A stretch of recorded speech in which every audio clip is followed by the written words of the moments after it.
pays.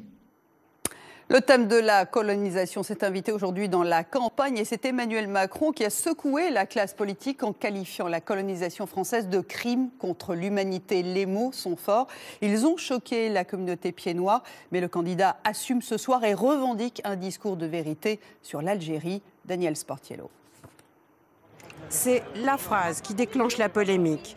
Quand Emmanuel Macron, en visite à Alger, livre sa définition de la colonisation, un sujet toujours brûlant.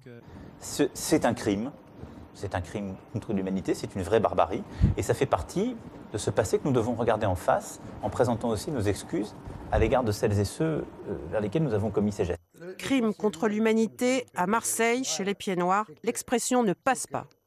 Cette colère de voir que l'on nous met toujours à cette sauce de repentance et avec des termes qui sont très forts. Et ça, je ne l'accepte pas. Et même si Emmanuel Macron tempère ses propos quand il déclare par exemple « Je ne veux pas qu'on tombe dans la culture de la culpabilisation », les réactions indignées ont fusé à droite, chez François Fillon notamment, et au Front National.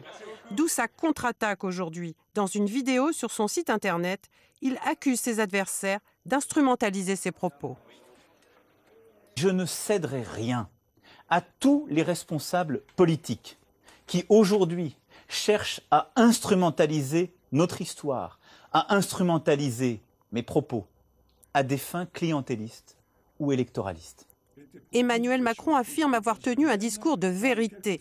Mais pour cet historien, sa démarche est politique. Cela change tout à fait. Ce qu'il a voulu, c'est visiblement se concilier l'opinion publique algérienne et l'appui des autorités algériennes en donnant satisfaction à une revendication de repentance qui est adressée à la France depuis 1995 par les gouvernements algériens successifs.